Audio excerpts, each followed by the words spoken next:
Muy buenos días, saludos a quienes nos ven en México, Europa y en otras latitudes. Soy Javier González y les doy la bienvenida al primer diálogo de la tercera fase de la iniciativa Diálogos entre Think Tanks de México y la Unión Europea. Hoy hablaremos de la protección y promoción de los derechos humanos en la era de las nuevas tecnologías y antes de comenzar les quiero informar que contamos con servicio de interpretación simultánea español-inglés. Para la actividad de hoy agradecemos al señor Gauthier Mignot, embajador de la Unión Europea en México, nos dirija su mensaje de bienvenida. Adelante, embajador, buenos días. Gracias, Javier. Muy buenos días y bienvenidas, bienvenidos a este taller online sobre protección y promoción de los derechos humanos en la edad de las nuevas tecnologías. La sesión de hoy efectivamente es una sesión abierta al público y creo que es muy importante porque en materia de derechos humanos, más aún que en otras materias, no todo puede ser a puerta cerrada y nuestro diálogo entre la Unión Europea y México se alimenta mucho de esa participación de los think tanks y del público también en general. Uno de los retos de los derechos humanos es que hay nuevas problemáticas, nuevos desafíos que aparecen sin que los temas, las problemáticas más tradicionales desaparezcan o sean menos pertinentes, lamentablemente, y que haya que prestarles menos atención. Y creo que este tema de los derechos humanos y las nuevas tecnologías es uno de los mejores ejemplos de esas nuevas formas, nuevas problemáticas de los derechos humanos el día de hoy. Las tecnologías de la información y la comunicación, desde el punto de vista de los derechos humanos, son muy ambiguas. Tienen una cara amable, pero tienen aspectos inquietantes o incluso amenazantes. Del lado positivo, vemos como las TIC son un formidable foro de expresión y de intercambios para los ciudadanos, para la sociedad civil.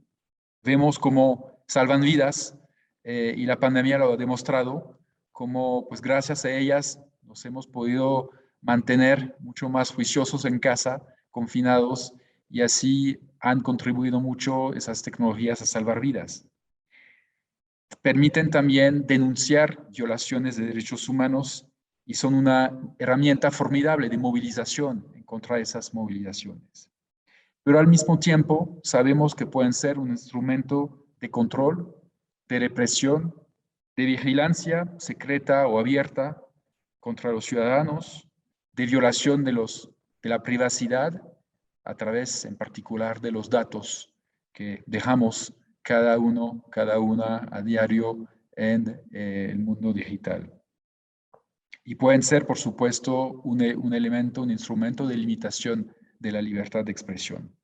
Así que este tema se ha vuelto, creo, un nuevo frente de batalla entre modelos democráticos y modelos autoritarios, pero también un frente de batalla interno, porque plantean problemáticas que para nuestras sociedades democráticas son complicadas de resolver, que cuestiones de equilibrio entre el control, la lucha contra algunas formas de crimen, por ejemplo, incluso de crímenes en línea, y al mismo tiempo la necesidad de respetar los derechos y las libertades fundamentales. La Unión Europea en este tema también, como en el resto de temas de derechos humanos, intentar tener un papel muy protagónico, un papel de liderazgo. Lo hemos hecho a través de textos como el Reglamento General de Protección de Datos, adoptados en el 2018, y que creo que ha tenido unas repercusiones mucho más allá de la Unión Europea. Estamos también teniendo actualmente un debate muy importante sobre dos textos legislativos, sobre servicios digitales y sobre mercados digitales. Y estamos integrando esta dimensión a nuestra estrategia de derechos humanos y tenemos también una estrategia de protección de datos. Y en esta batalla, aliados como México son absolutamente clave en esta lucha y en esta reflexión y para intercambiar justamente nuestras reflexiones y nuestras experiencias entre ambos lados del Atlántico. Así que quiero agradecer a todos los y las expertos y expertas que nos van a acompañar esta mañana y a todos los participantes que van a enriquecer también este debate con sus preguntas y contribuciones. Les deseo un excelente taller y bueno, voy a quedarme ahí con cámara apagada a espiar sus debates. Muchas gracias. Muchas gracias, embajador Gautier. Vamos a iniciar este diálogo con una breve introducción al tema. Como ha señalado la Organización de las Naciones Unidas de manera reiterada, el avance de las tecnologías digitales y la hiperconexión global tienen un gran potencial para acelerar el progreso humano, también para cerrar la brecha digital y para desarrollar sociedades de conocimiento. Sin embargo, el uso indebido de estas tecnologías también significa un peligro para las sociedades libres y las libertades fundamentales. Las nuevas tecnologías pueden utilizarse directamente para socavar derechos humanos. Basta mencionar, por ejemplo, la recopilación, el uso o la divulgación ilegal de datos personales en Internet, las restricciones indebidas de la libertad de expresión por medio de la censura en línea, así como la vigilancia arbitraria de periodistas y defensores de derechos humanos.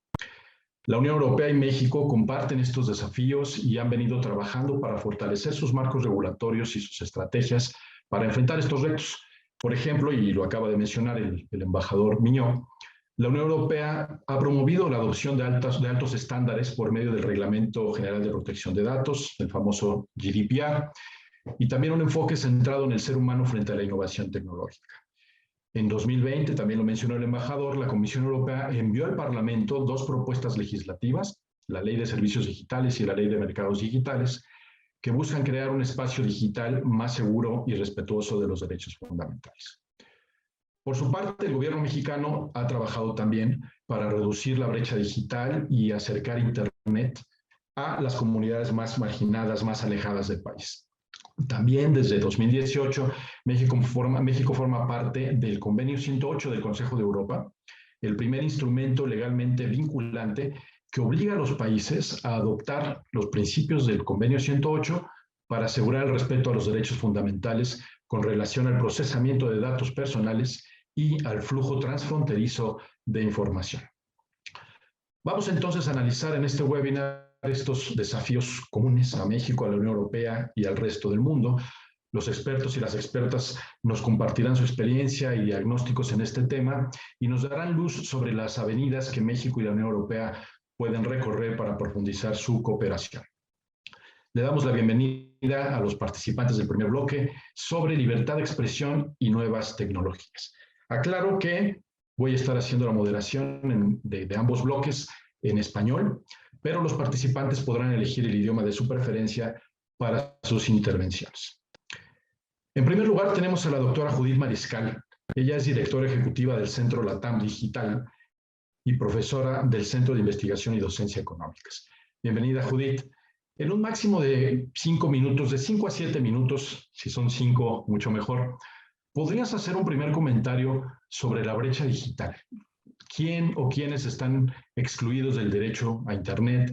Estamos frente a un problema de infraestructura, un problema de ingreso, un problema de discriminación. Adelante, por favor, con tu primer comentario. Buenos días, gracias por la invitación, gracias, Javier. Pues me parece que el contexto que plantearon el embajador Miñó y tú mismo, retomo desde ahí la idea de estos grandes beneficios que puede otorgar las herramientas digitales y las tensiones entre objetivos de derechos humanos, como puede ser la privacidad y la libertad de expresión, que, por cierto, rápidamente menciono, un caso innovador ha sido el que la política de competencia, que no había tenido uno de sus principios, el tema de privacidad, ahora lo ha tenido. El caso de Alemania, un punto de inflexión, y bueno, eso nos deja bastantes riesgos, líneas de investigación en torno si eso en sí mismo trae otros riesgos, como ciertamente la política de competencia tiene mayor músculo en términos de aprobar o no fusiones, por ejemplo, y el considerar privacidad puede ser algo muy efectivo, pero también amplía las barreras de entrada porque las grandes empresas pueden hacer este compliance con todos los estándares y requisitos y las pequeñas no lo tienen. Entonces, por ahí es una primera atención. Y después también, si bien la revolución digital ofrece grandes oportunidades, también ha intensificado las desigualdades.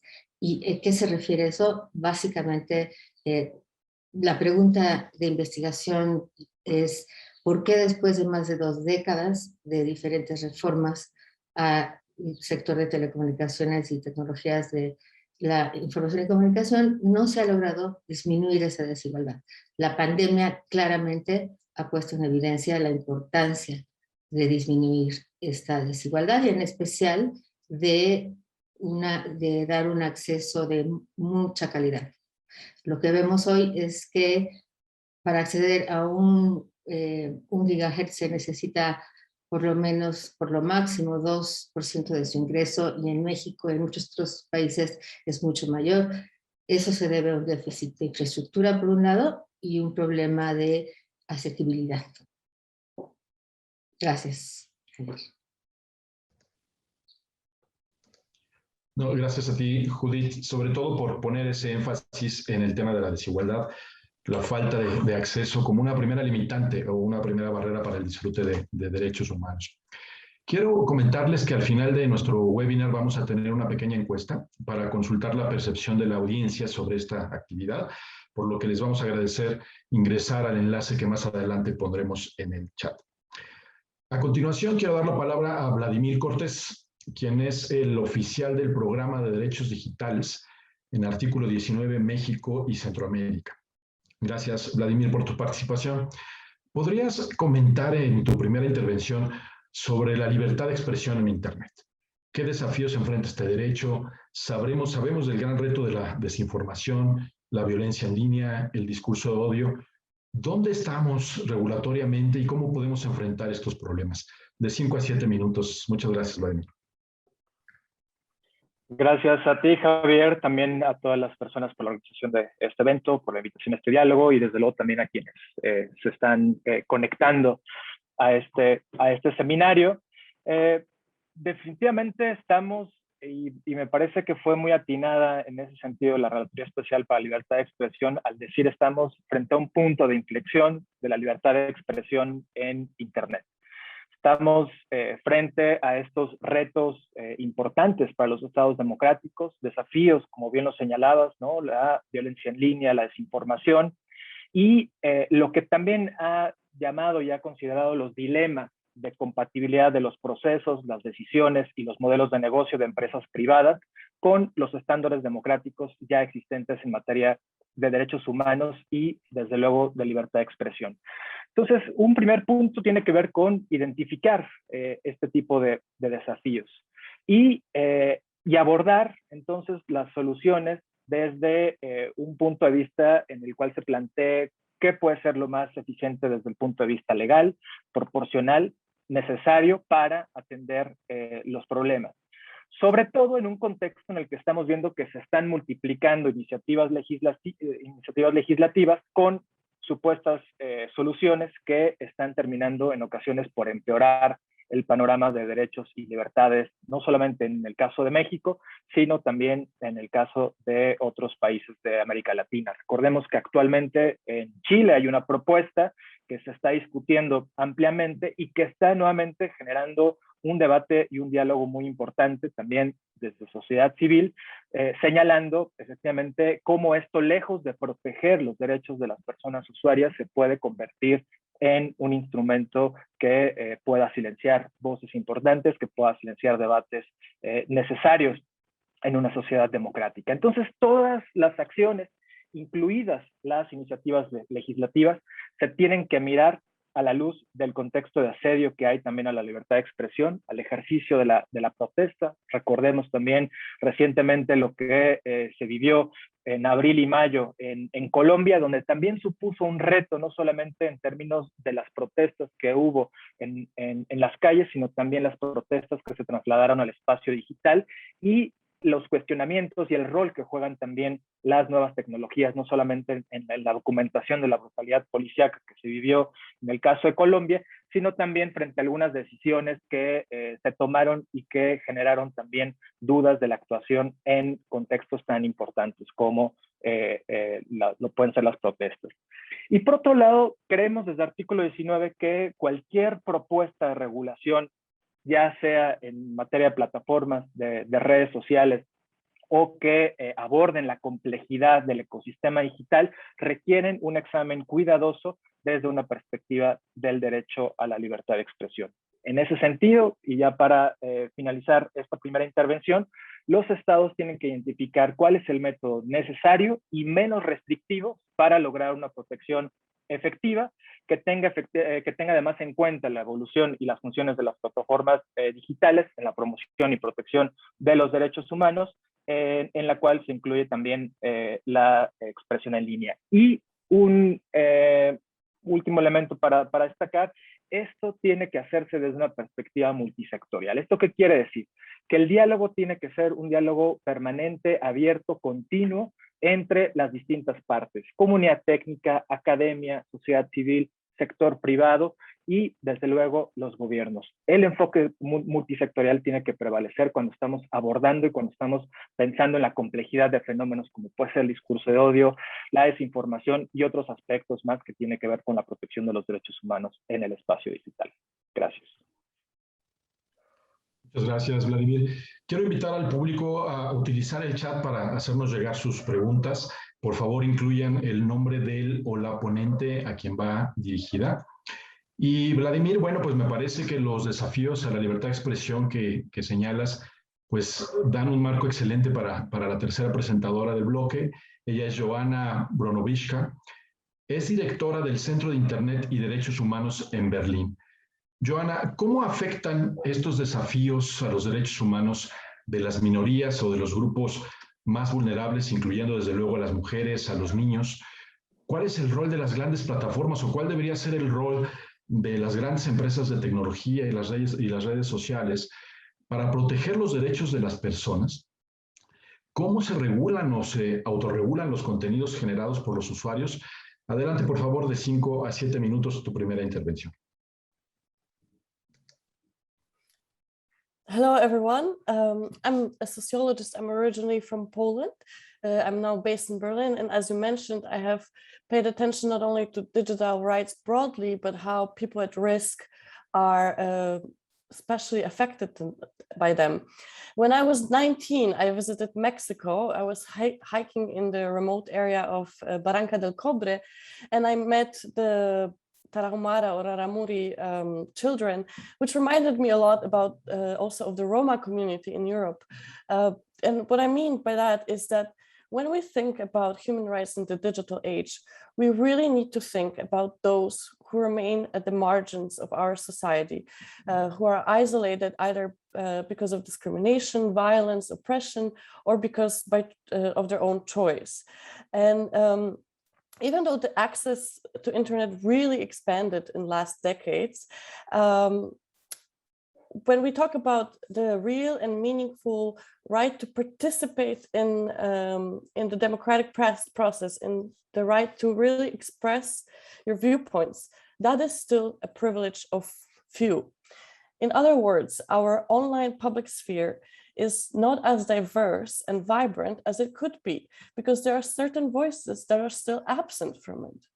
And why is that? We need to ask ourselves, what are the exact obstacles that women, LGBTQ, ethnic and racial minorities, and other vulnerable groups face when trying to express their viewpoints or create content online? And there are two very specific internet challenges, which have to do with the dominance of the large social media platforms. These two challenges are hate speech on one hand, which has chilling effect on these people and populations.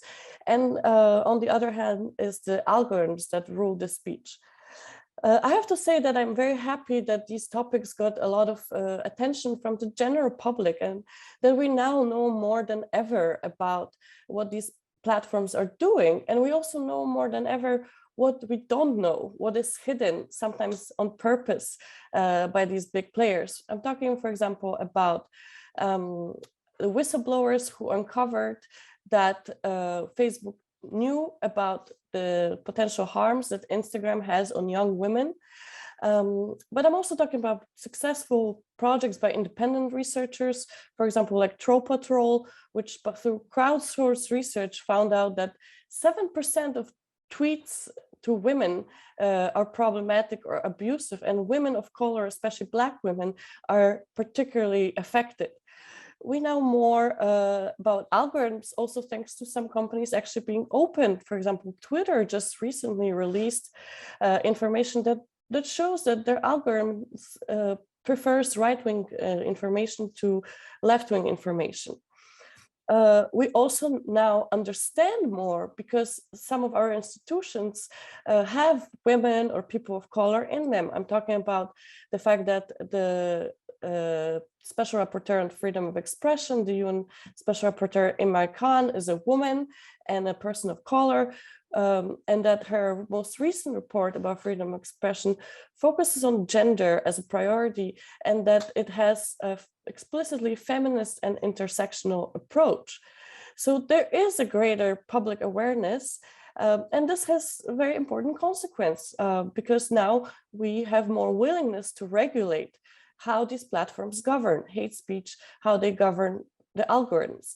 Of course, there's also the other extreme when our regulator states are a bit too eager or too quick to regulate. I'm talking about the country where I'm currently based, Germany, and the NetzDG, and how this law was rightfully criticized, and it has a lot of flaws. For example, hatred or inciting are terms that are not well defined. But I do think that some of the bigger problem is the fact that these companies apply their own community standards or their own terms and conditions even more often than the state laws. So this transnational private regulation has moved in because of an action of states and international bodies. So while I do think that there are certain maybe mistakes like NetzDG, that it is really a time that we can learn from these mistakes. And as we move to regulate social media platforms, which I think is necessary, we can define these terms, we can pay attention to the process. I do think that the way that GDPR was discussed in the European Union, or the DSA is being discussed, has a lot of room for consultations with NGOs, has a lot of transparency, and this is really a process that is very good, because even if there are gaps that remain, mistakes are made, we have this clear picture of how we got ourselves to this position.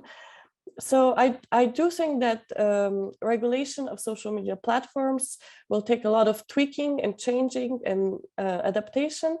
But I also think that, and this is something that I would like to see more cooperation between the EU and Mexico, that we also need to think beyond regulation, what we can do to protect those at risk.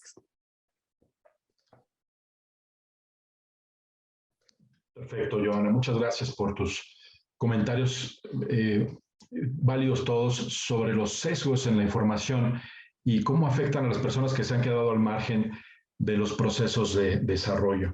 Sobre este último punto que mencionas y que podría profundizarse en términos de la cooperación entre México y la Unión Europea, pues vamos a hacer una pregunta para los tres participantes del bloque en relación a esto. Si ustedes pudieran incidir en la conformación de un programa de cooperación de mediano plazo, ¿qué temas, qué enfoques, qué programas incluirían en este plan de trabajo? Les pediría muy brevemente, en 2 minutos máximo, darnos sus comentarios en el mismo orden. Empezamos con Judith, después Vladimir y después Joana. Judith, adelante, por favor. Perdón. Creo que uno de los temas que ha faltado, una de las variables más importantes que ha faltado en el diseño de los programas de cobertura social en México y en otros países ha sido la falta de evidencia clara, la falta de datos para poder construir una política integral. Y en ese sentido, me parece que Europa, la Unión Europea actualmente tiene varias iniciativas en las cuales podríamos cooperar como think tanks, como líneas de investigación o a nivel mayor con gobiernos. Ese, por ejemplo, se llama Digital Economy and Society Index, DESI, que a diferencia de otros índices que simplemente palomean cuadritos, este hace realmente una evaluación, un monitoreo de los avances y de los límites que han enfrentado los diferentes estados en la Unión Europea, y esto puede llevarse a cabo en los estados en la República de México, y también puede identificar en dónde se requiere mayor inversión y entender cuáles son los elementos que están dejando atrás a la población más vulnerable.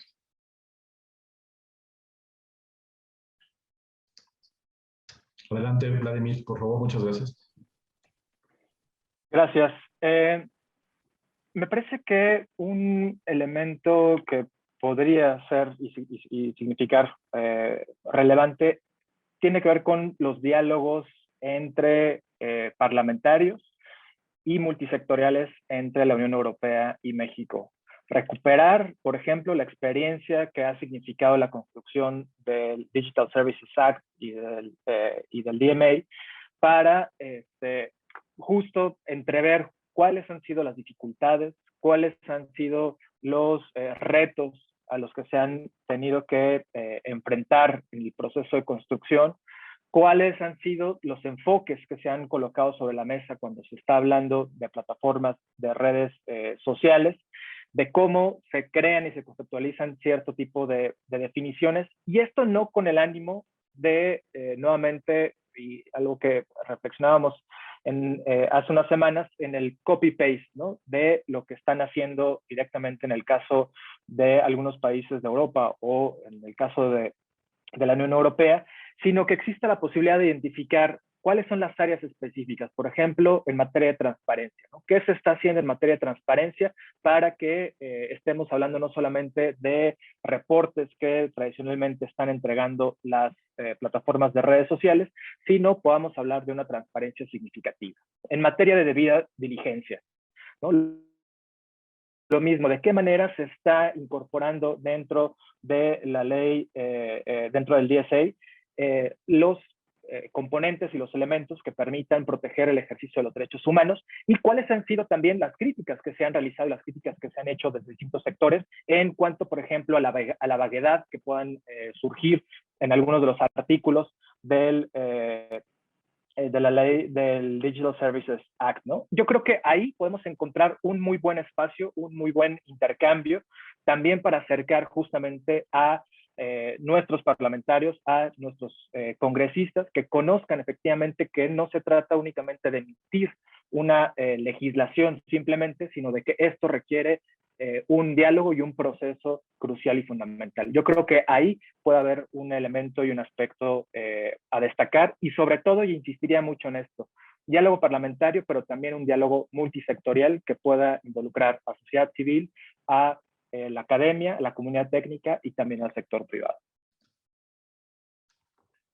Muchas gracias, Vladimir, por advertirnos de la importancia de mirar las realidades específicas, de no importar irreflexivamente los modelos.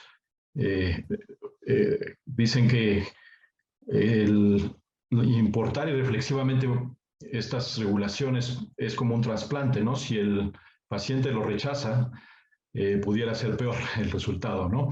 Entonces creo que es muy pertinente tu advertencia sobre evitar el copy-paste y tener un proceso muy vinculado a las realidades específicas. Johanna, por favor, 2 minutos para tu contribución. Adelante. Well, I would like to second what Vladimir said about this idea that there is really no laws or regulations that are one size fits all. And sometimes in the European Union, we have make the mistake of thinking that if we reach high human rights standards with our regulations, that it could be a model. But this doesn't work like that. Also because there's a considerable diversity especially in the area of freedom of expression, which is perhaps even more understood differently to a greater extent than privacy. We have different histories, we have different constitutions, we have different institutional structures. So it's very, very important that we pay attention to the experts that really know and understand local context. And that also understand local context in terms of social problems that any given country is facing. Because rather than seeking a universal law which governs freedom of speech across, I mean, the platforms are global, but that doesn't mean that our responses have to be universal or global. This is always going to be very hard. And when we talk about populations as risks, whether we talk about Afghani refugees on the Polish border or women suffering from violence in Mexico, these are very specific risks.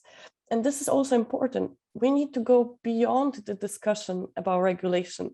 And I would like to see in the area of cooperation between the EU and Mexico, more of this discussion of the uniqueness of the challenges, so we could find similarities, so we could see that maybe there is a solution, for example, in the way that a specific problem of violence against women is approached in Mexico, that could be actually a model for the European Union, because perhaps there is already a solution that is a mix of offline and online investment that we can learn from. I think this is key, that if we want to protect populations at risks, we cannot just think about what happens online. We really have to think hard and together and learn a lot from each other about how to tackle also the challenges offline.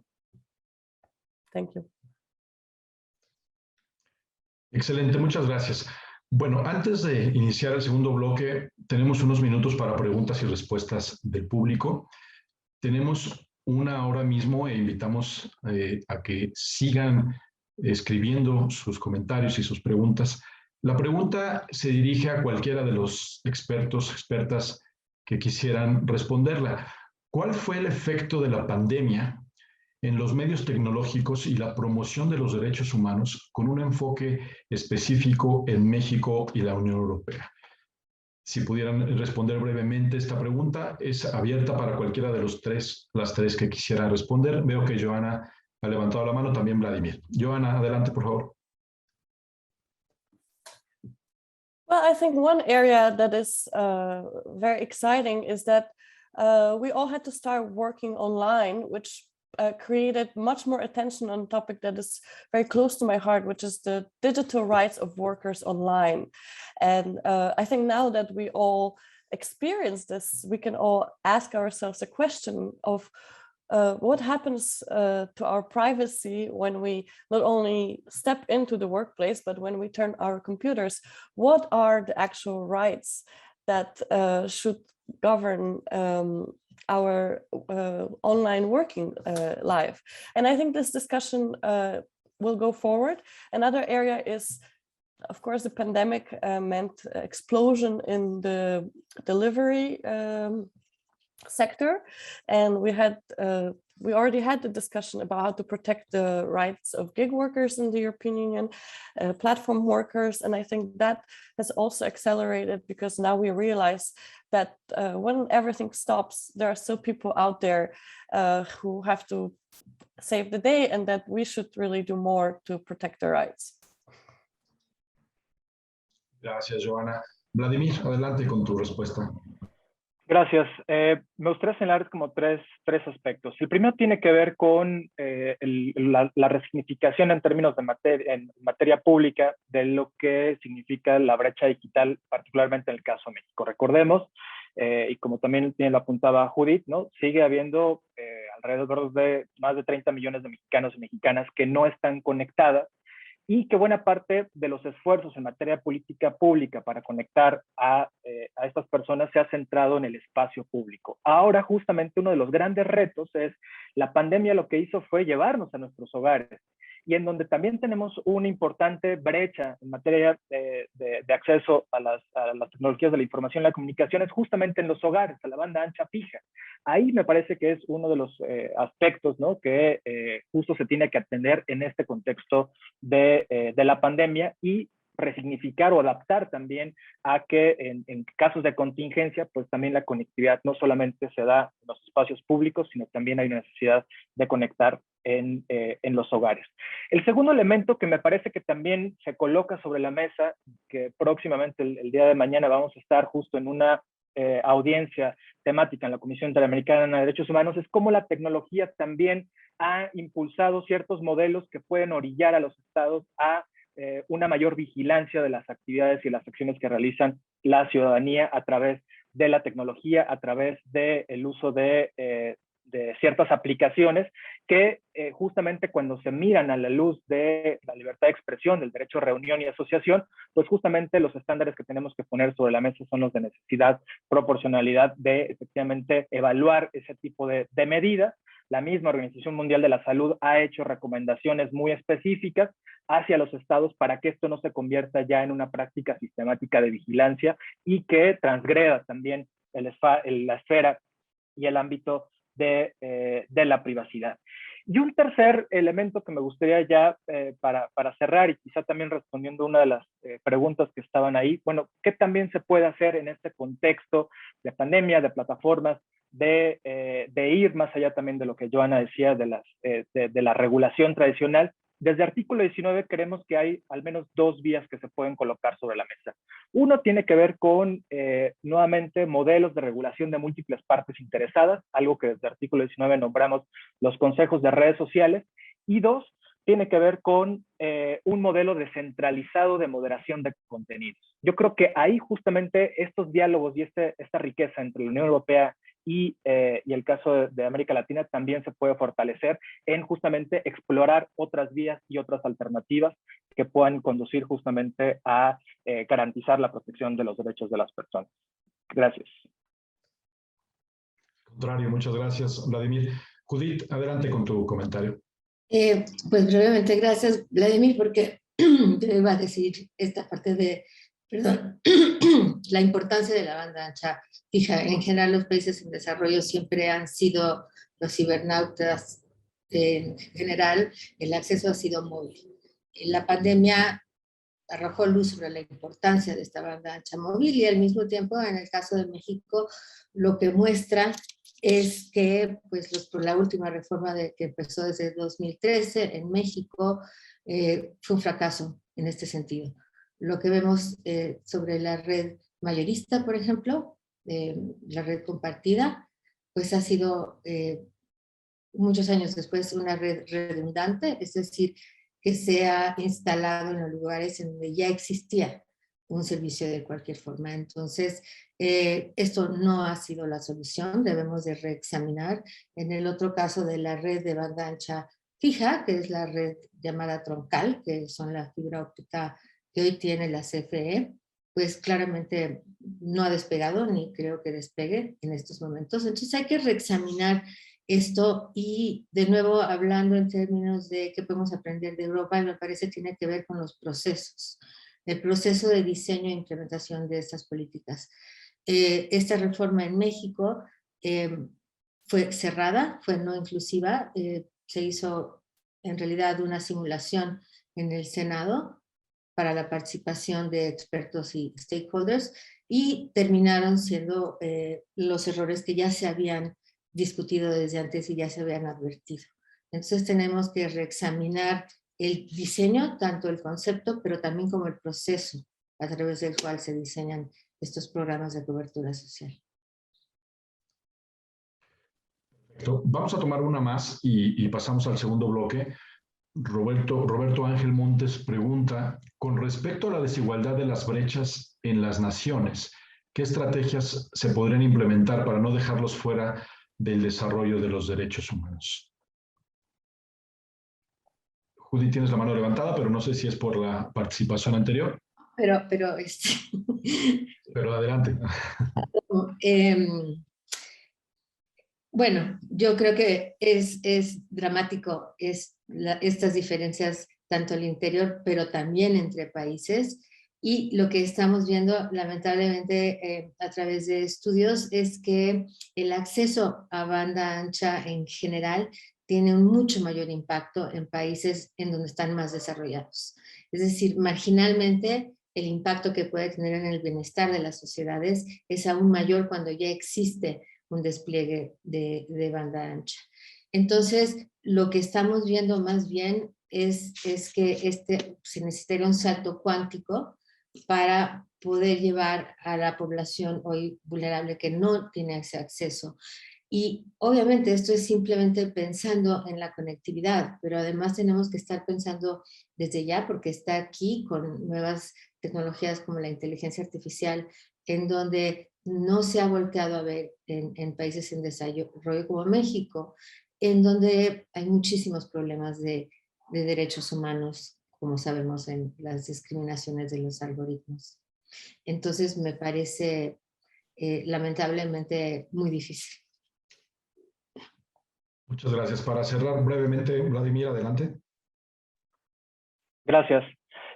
Me parece que a nivel local, en el caso de México, es necesaria una mayor y mejor coordinación entre las distintas instancias que están trabajando para reducir este tipo de brechas, que se piense también desde un punto de vista de política integral que permita la articulación de las diferentes instituciones, que permita también poner sobre la mesa no solamente la parte de infraestructura, sino también la inclusión digital para el desarrollo de habilidades, capacidades, con pertinencia cultural, con pertinencia lingüística, el fortalecimiento también de procesos locales, reconocer que también ya existen esfuerzos locales que están empujando hacia la conectividad. Me parece que ese es un nivel.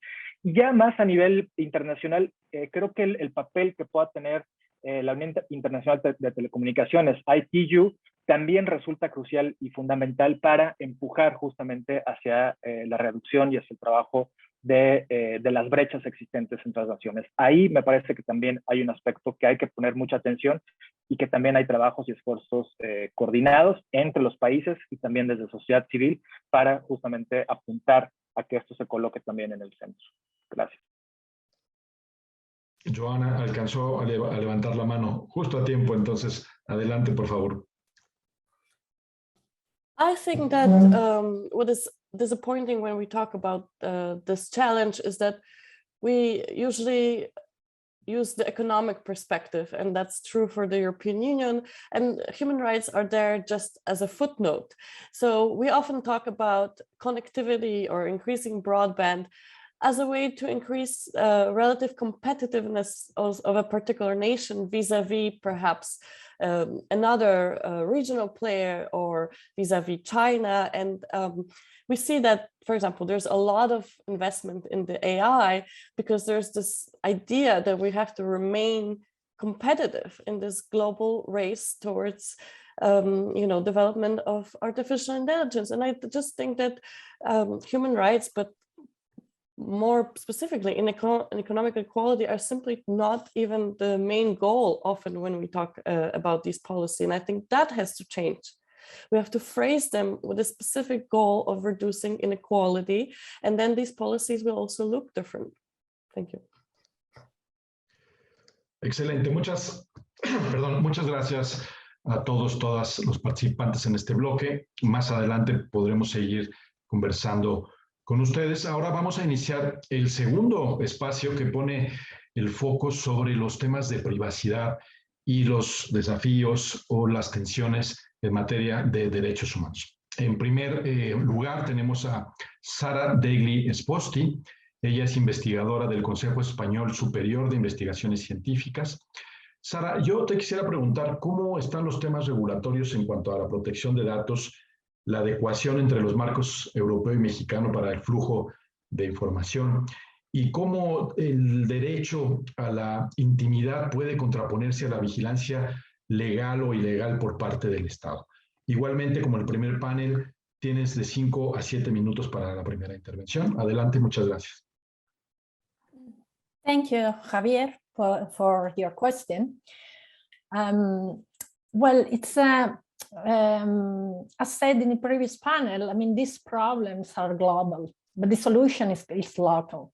When we see at the kind of challenges we're facing in Europe when it comes to the protection of personal data, you need to know that personal data, we have the right to the protection of our personal data in Europe, in the Lisbon Treaty, and it's a different concept than the overall idea of privacy. So it's far more specific and comes from European experience of the way in which the Nazi regime used databases to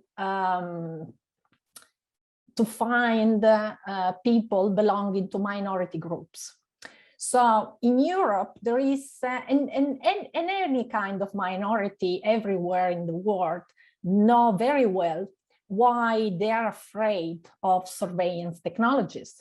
And this is the main, sometimes people say privacy is not an absolute right, but it is an instrumental right. It is in the sense that in order for a person to express their freedom of speech, their freedom of aggregation, they need to be able to protect their information. And this is why we need our intimacy. This is why we need to protect our information privacy. So in terms of, if we compare Mexico with the European Union, I think we're most in line, and a proof is the fact that Mexico has signed Convention 108 plus, so they are perfectly, and also the kind of institution Mexico has already in place, like their information commissioner officer. It's much in line with the kind of work that supervisory authorities play in Europe. Of course, much needs to be done. So in the something we have in common is that we all face the challenges of the of surveillance capitalism. So the fact that our data are the new asset on which the economy is based.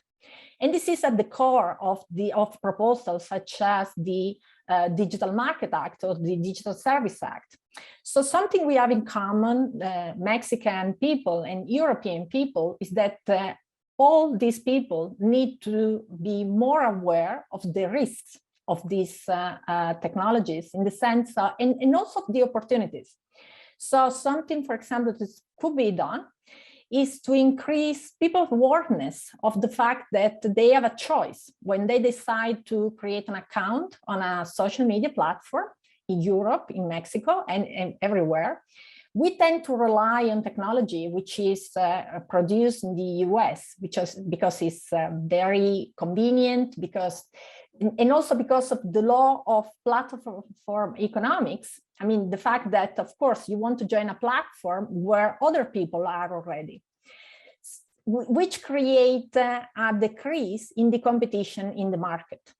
So what I envision for the future collaboration between Mexico and the European Union is try to see how to break these dynamics, which are intrinsic of the platform economy, and trying to see how through interoperability and data portability create new spaces for competition. So giving opportunity to researchers and small companies, for example, to create new platforms, new spaces where people can meet.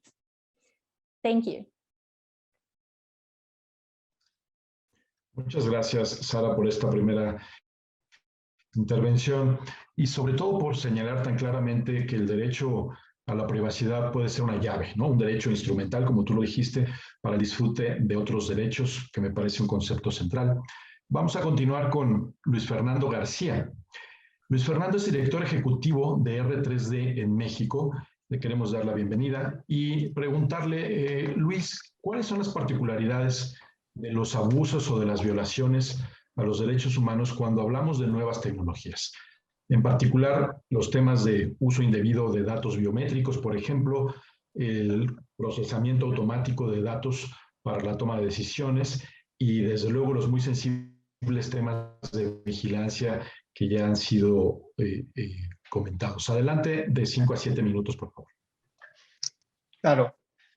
Muchas gracias de nuevo por la invitación. Creo que esta conversación es muy pertinente y muy importante. Yo empezaría diciendo que es importante tomar en cuenta cómo las amenazas al derecho a la privacidad en particular, y más en relación con las tecnologías digitales, representa desafíos novedosos y muy particulares que es importante tomar en cuenta para poder abordarlos de manera adecuada. A diferencia de violaciones a otros derechos humanos, las violaciones al derecho a la privacidad y otras violaciones como no discriminación y a otros derechos derivados de la operación de tecnologías es frecuentemente invisible para las víctimas de esas violaciones, algo que es bastante particular, ¿no? Cuando hablamos de violaciones a derechos humanos, digamos, más tradicionales, un allanamiento a tu casa, digamos, para hacer un paralelismo, pues te puedes dar cuenta de que alguien entró a tu casa, rompió la chapa, vino la policía, etcétera, y puedes hacer algo al respecto. Si no te enteras, es más difícil hacer algo al respecto, pues, de una actuación del Estado, por ejemplo, que consideras que es abusiva de tus derechos. Sin embargo, la vigilancia a través de tecnologías digitales muchas veces sucede sin que las personas víctimas de esa vigilancia sean conscientes de ello. Y eso representa un desafío regulatorio, un desafío que tiene que tomarse en cuenta. Desafortunadamente, la tendencia de los últimos años, que creo ya debería estar superada, ha sido la de que los estados le han pedido a la población que acepten cualquier tipo de intromisión a su privacidad como moneda de intercambio por obtener seguridad.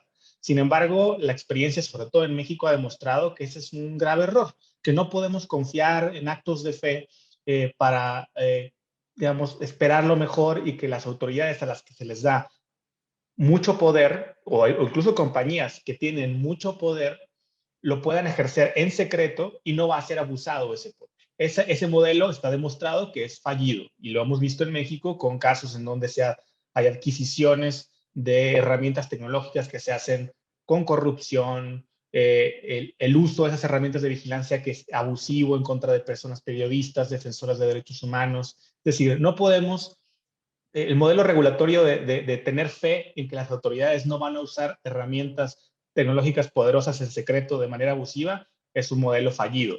Y por eso hay que transitar a un modelo regulatorio que lo primero que haga es explicitar las consecuencias de la operación de esas tecnologías. No solo respecto, por ejemplo, las tecnologías como la vigilancia de comunicaciones por parte del Estado, pero también, por ejemplo, pensemos en la toma de decisiones por sistemas automatizados, por algoritmos basadas en la análisis y recolección de datos personales. Hoy ya muchas personas no lo saben, pero muchas decisiones se toman a partir de mecanismos automatizados sin que nosotros sepamos qué está sucediendo, tienen impactos en nuestra vida, por ejemplo, determinan qué es lo que vemos en nuestro feed de alguna plataforma de red social, o se toman decisiones sobre empleo o sobre un crédito, se te dan calificaciones de crédito a partir del análisis de datos automatizado, y tú no sabes qué datos fueron utilizados, cómo fueron interpretados, si hay sesgos en esas tecnologías que están discriminando a ciertos grupos de población o no. Y es lo primero que hay que hacer, asegurarnos de que la operación de estas tecnologías tenga que ser transparente, inclusive la de la vigilancia, y es algo que es difícil para las autoridades de seguridad aceptar, pero tienen que aceptar, porque el modelo, insisto, del acto de fe ya demostró que no es conducente al respeto a los derechos humanos. Por eso, por ejemplo, en el caso de la vigilancia, hay, digamos, recomendaciones, estándares, y hemos impulsado desde la sociedad civil, creo que también desde algunos estados, la adopción de medidas de controles democráticos a la operación, adquisición de ese tipo de herramientas. Lo primero es que tiene que quedar claro quiénes pueden adquirir esas herramientas, cuándo, cómo, tiene que quedar registros de quién posee qué tipo de capacidades de vigilancia, tiene que quedar registros de quién las utiliza, en qué momentos, con qué procesos. Tiene que haber una autorización, y no nada más una autorización, sino una supervisión independiente por parte de la autoridad judicial o también por órganos administrativos ex profeso para ello.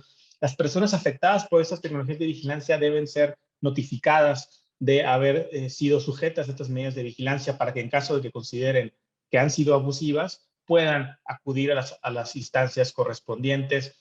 En fin, hay una serie de medidas que es importante implementar para asegurarnos de que la operación de estas tecnologías no pueda seguir siendo no pueda seguir llevándose a cabo en secreto y sin rendición de cuentas. Y es urgente que nos aboquemos a establecer estos marcos regulatorios porque el avance tecnológico implica que estamos empezando a enfrentar desafíos todavía más complicados. Las tecnologías están siendo más poderosas, más indetectables y con impactos mayores, ¿no? No solamente el tema de la vigilancia, digamos, focalizada a algunas personas a través de herramientas como Pegasus, por ejemplo, que ha sido muy famosa en México, sino que estamos empezando a transitar y están empezando a proliferar sistemas de vigilancia, inclusive masiva, que tienen otras implicaciones. Por ejemplo, en México estamos empezando, y como muchas partes del mundo, están empezando a proliferar estos sistemas de videovigilancia del espacio público con reconocimiento facial, que básicamente pues, monitorean a toda la población que pasa por enfrente de una cámara, generan registros de dónde han aparecido y toda esa información es sumamente sensible y puede ser utilizada de maneras adversas a la democracia, al interés público, a los derechos humanos.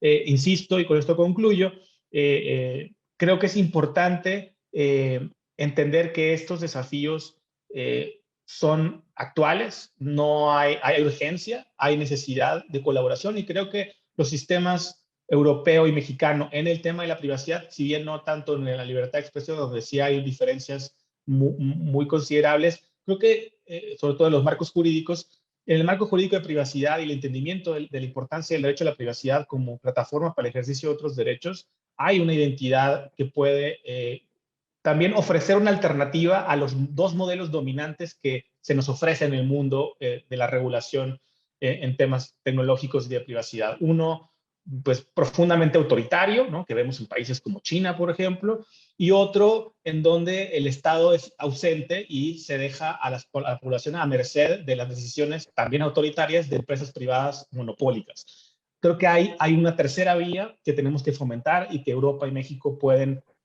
trabajar juntas para construir. Muchas gracias. Muchas gracias, Luis, pues, las advertencias que haces en relación al uso descontrolado en el sentido de falta de control de herramientas tecnológicas sin ser consideradas las consecuencias y los riesgos que esto implica para los derechos humanos y la democracia. Yo quisiera invitar a la gente a que continúe enviando sus preguntas al chat general y mediante mensajes directos a los panelistas para que puedan ayudarnos a responder directamente y atender el mayor número posible de preguntas en el tiempo que nos resta. Veo que Judith ya lo hizo así. Muchísimas gracias, Judith. Perfecto. Responder alguna de las preguntas en el chat por parte del público. La última presentadora es Marie-Thérèse Sequence. Ella es investigadora en el Instituto Leibniz de Investigación de Medios en Viena. Luis Fernando se refería hace un momento a la toma de decisiones a partir del procesamiento de datos, al reconocimiento facial. ¿Cuáles son, desde tu perspectiva, los principales problemas relacionados con la gobernanza de los algoritmos y la inteligencia artificial? ¿Cómo podemos controlar este potencial discriminatorio que tienen estos sistemas? De 5 a 7 minutos, adelante, por favor. Thank you so much for this question. So I think at first it is important to understand what we're talking about. So we were talking about facial recognition technology, for example, and then we are talking about artificial intelligence in the use. And how does the system come to a conclusion in this case? It is learning from the data that was fed to the system. So I think it is very important to not only control the system and the variables and the use cases, but also to control the data. And before the system will be employed on the public, it is very important to test it before. And here approaches would be to have something like researchers coming into the process also for big platforms in order to make suggestions how to not discriminate, because sometimes discrimination just happens. A big problem, for example, for facial recognition technology would be that you would have a really large data set that contains faces. But often those data sets mostly contain white male faces. So then the accuracy rate will go down, for example, people of color or women. And another problem in this case for accuracy rates and human rights would be the rights of the child, where also the accuracy rate would go down to probably an extent where we cannot trust the system anymore for the use it would be employed on. So we can see we have problems of accuracy, we have discrimination in such systems.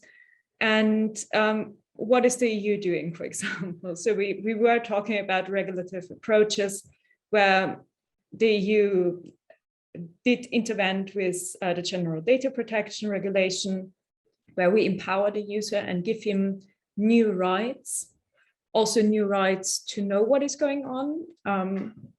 And also it is said that already it is very important to have knowledge about such processes. And we also talked about that, and Jana was also referring to that, and Sarah too, the Digital Markets Act. So we want to break apart the power of such big platforms that act as a quasi-state, I would say, in such situations. And the other important regulation the EU is proposing is the Digital Services Act, where the EU also goes into a direction of ex-ante approaches. So we want to do something before we will cause harm to our people.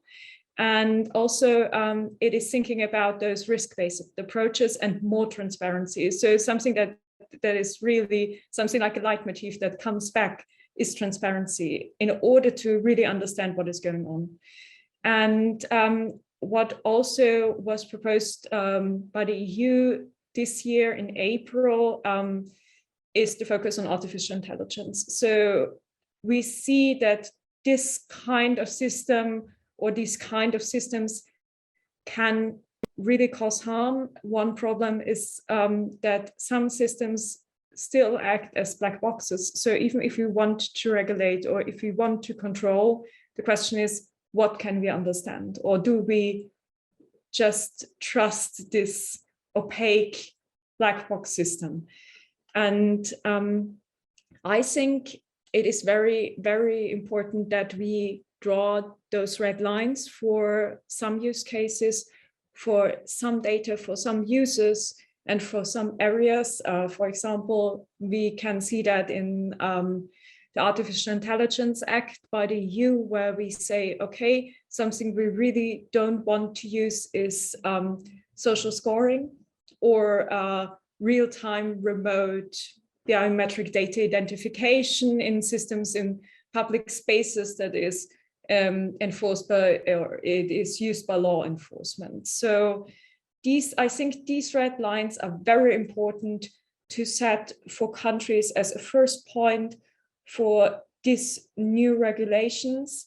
And also, I think it is very important to also think for the future when you have regulations in place that are hard law. We also have to think about what comes underneath, like soft law approaches, where we can see we are talking about this or that category of a system, or about this or that category of algorithm, because only if we have a common understanding about this new technology, we can properly regulate it. Muchas gracias, María-Teresa. Es muy interesante tu visión sobre de dónde deben partir las regulaciones en materia de algoritmos e inteligencia artificial. Bueno, nos estamos acercando al final de la actividad. Yo quisiera muy brevemente volver a la pregunta del primer bloque para profundizar en las áreas de cooperación entre México y la Unión Europea. En un minuto me gustaría pedir a cada uno de ustedes, cada una, ¿qué sugerencias concretas harían para un programa de trabajo de colaboración? Más allá de los temas regulatorios, ¿qué políticas, qué prácticas, qué herramientas podemos intercambiar entre México y la Unión Europea? Entonces, muy brevemente, en el mismo orden en que hicieron la primera intervención, primero Sara, Luis Fernando y por último María-Teresa. Adelante, Sara. Sí, gracias, Javier. Yo, un área en la que me gustaría proponer colaboración entre México y Europa es entre Fuerza y Cuerpo de Seguridad del Estado. Es decir, Europol, por ejemplo, tiene experiencia de, como tiene que cumplir con la directiva que corresponde al Reglamento General de Protección de Datos, se refiere a todas entidades públicas y privadas. Luego hay la directiva que se ocupa de que haya respeto del derecho a la protección de los datos personales cuando estos datos están utilizados por Fuerza y Cuerpo de Seguridad del Estado. Y por esta razón, Europol, por ejemplo, es un ejemplo de cómo podemos añadir una capa de privacidad dentro de las tecnologías de vigilancia que estamos utilizando. Estas son buenas prácticas que hay que compartir, porque como sabéis, el diablo, ¿no? Como dicen los americanos, el diablo siempre está en el detalle. Y mucha de la guerra que tiene que ver alrededor de la privacidad, en realidad se juega en ese nivel de detalle, es decir, tanto dentro de la política de privacidad que vamos a firmar, como dentro de la arquitectura del sistema, de la definición del sistema que estamos utilizando. México representa un caso de estudio súper interesante porque tiene un riesgo, por un lado tiene muchos problemas de crimen que hay que solucionar y por otro lado el riesgo de la corrupción dentro de Fuerza y Cuerpo de Seguridad del Estado. Y entonces la pregunta, que es una pregunta de investigación, pero donde se puede llevar a lograr unos resultados prácticos importantes, es cómo podemos construir tecnologías que de alguna forma y sistemas de gobernanza, porque siempre hay que recordar que la tecnología no viene sola, siempre viene con un operador dentro de un sistema institucional, entonces cómo podemos construir sistemas para que no haya abuso.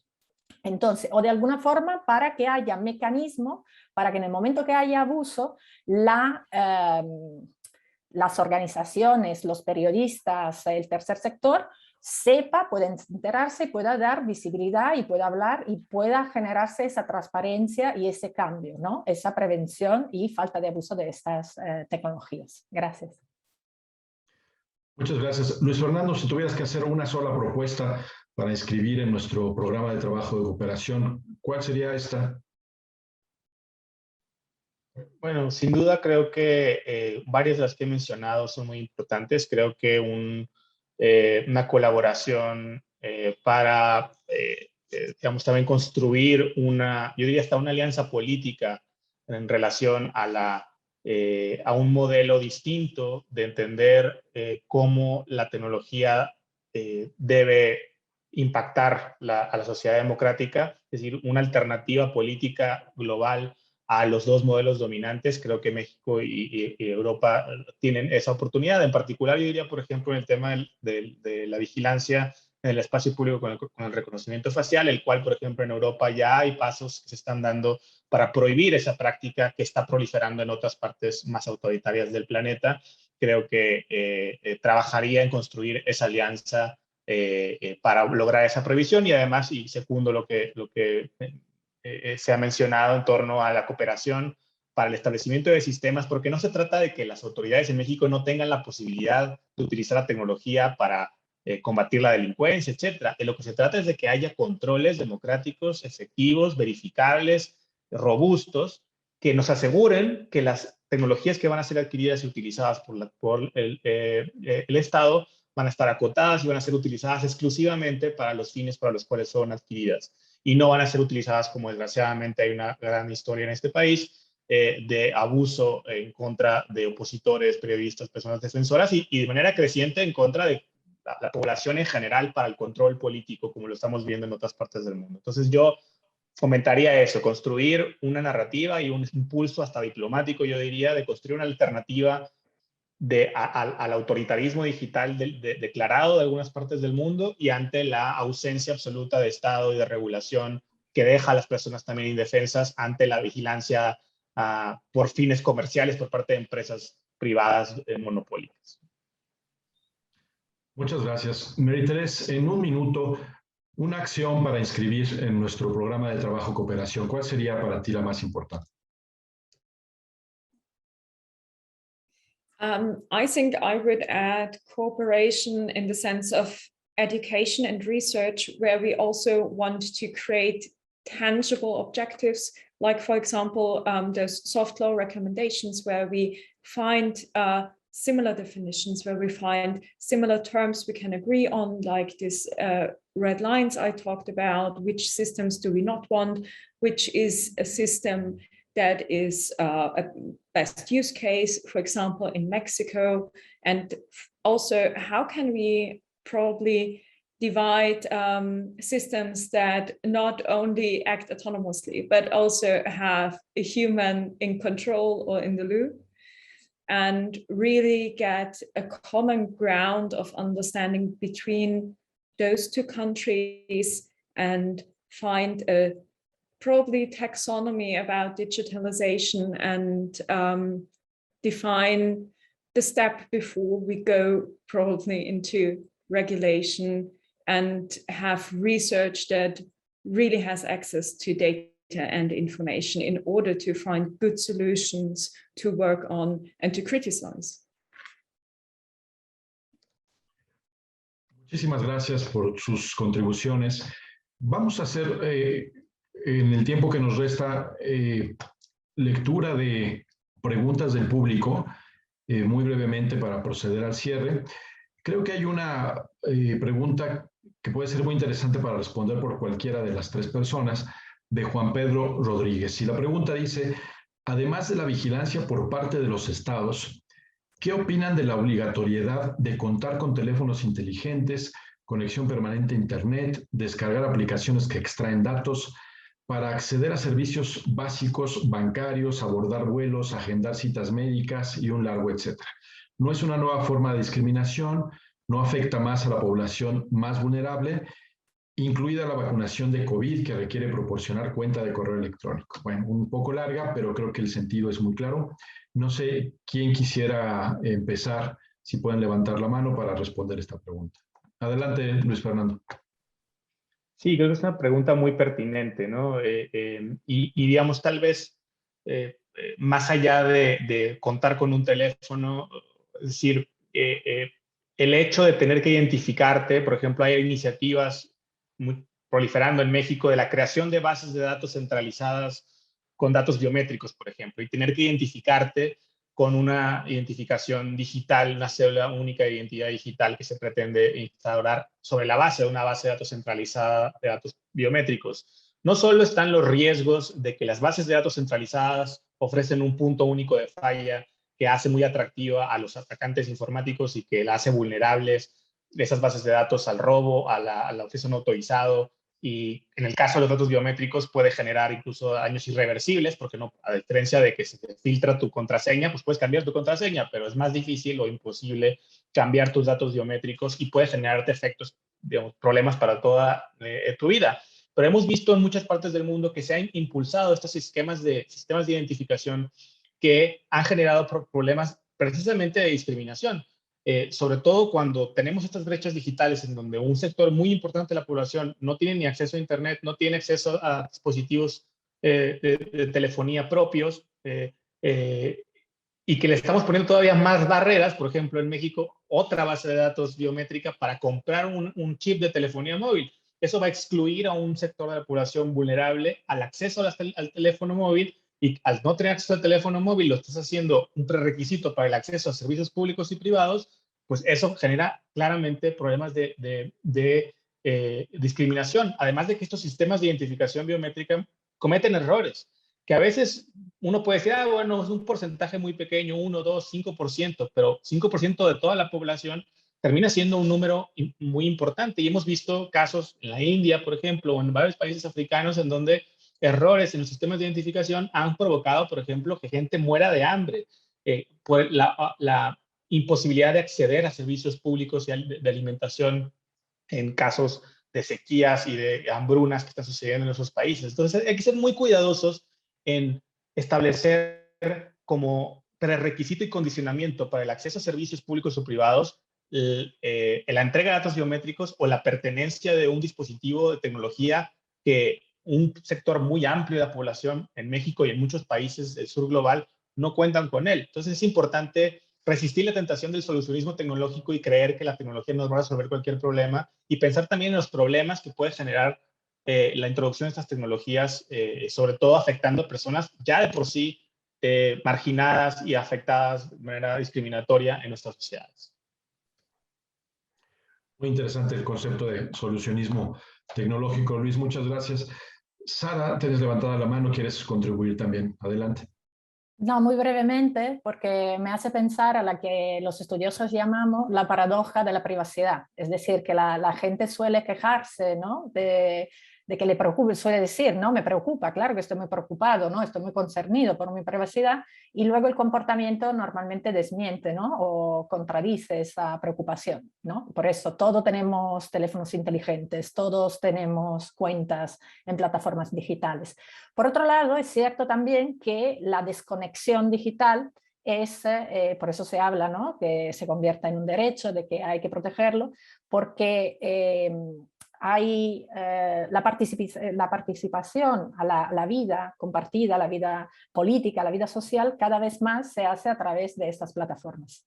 Y es por eso que no es un tema simplemente individual, no es parcialmente un problema de información, de alfabetización. Sin embargo, es también un problema político, es decir, porque como estados, ¿no?, como conjunto, todas las veces que pedimos a la población participar a través de estos medios, deberíamos reflexionar sobre las alternativas que también tenemos que proporcionar para fomentar esa libertad, esa variedad, ¿no? El tema que, por ejemplo, no haya solo una forma de poder gestionar un trámite, sino que sigamos manteniendo otras formas, ¿no?, de llegar, por ejemplo, de tener acceso a los servicios del Estado o a la información. Esto es un tipo de reflexión que normalmente no hacemos porque el énfasis que hay sobre la maravilla de la inteligencia artificial, del Big Data, de toda esta tecnología, a veces nos hace olvidar que si lo vemos desde una perspectiva de ciberseguridad, por ejemplo, los expertos de ciberseguridad siempre nos dicen hay que tener un plan B, hay que tener, ¿no?, el plan por si hay un apagón, por si se estropea, por si hay un ataque. Y a veces como que no caemos, ¿no?, que las dos cosas van de la mano, es decir, que la seguridad del sistema y el hecho de que tengamos otras opciones, es decir, que el sistema sea redundante, de que tenga una línea de teléfono, así como tengo un correo, como tengo otra opción de comunicarme con el Estado, es en realidad una forma de que el sistema sea más seguro, más sólido. Gracias.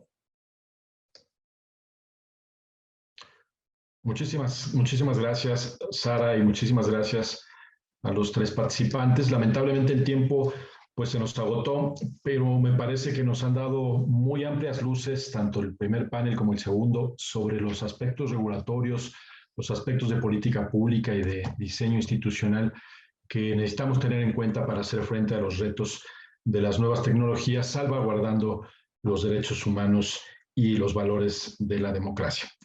Les queremos recordar a la audiencia que nos haga favor de llenar la encuesta de medición de nuestro webinar. Mi colega Diana lo está poniendo en el chat en un momento más. Y bueno, pues para finalizar, yo quisiera solicitar al señor Andrés Rizo, es el representante de la delegación de la Unión Europea en México, nos dirige un mensaje de cierre. De mi parte, muchas gracias a todos y todas por su atención. Adelante, Andrés, tienes la palabra. Sí, hola, buenos días. Muchas gracias, Javier. Yo quiero solo agradecer a los think tanks mexicanos y europeos que participaron hoy. Creo que es un intercambio muy importante, muy necesario sobre un tema muy fascinante como hemos visto hoy. Y quiero también destacar que la intención de estos diálogos no es solamente de tener un diálogo, pero es también para apoyar y darnos insumos a nuestro diálogo político que tenemos aquí en México México como Unión Europea con el gobierno, pero también con otros actores como la sociedad civil y otros actores importantes que trabajan sobre estos temas. Así que nos da mucho gusto que hemos tenido esta reunión de hoy con ustedes y abierta al público con una participación bastante amplia. Así, con estas palabras me despido. Doy agradecimiento también a Javier para moderar los dos paneles de este diálogo y espero que nos veremos pronto. Muchas gracias y hasta luego. Muy buenos días, buenas tardes, buenos días.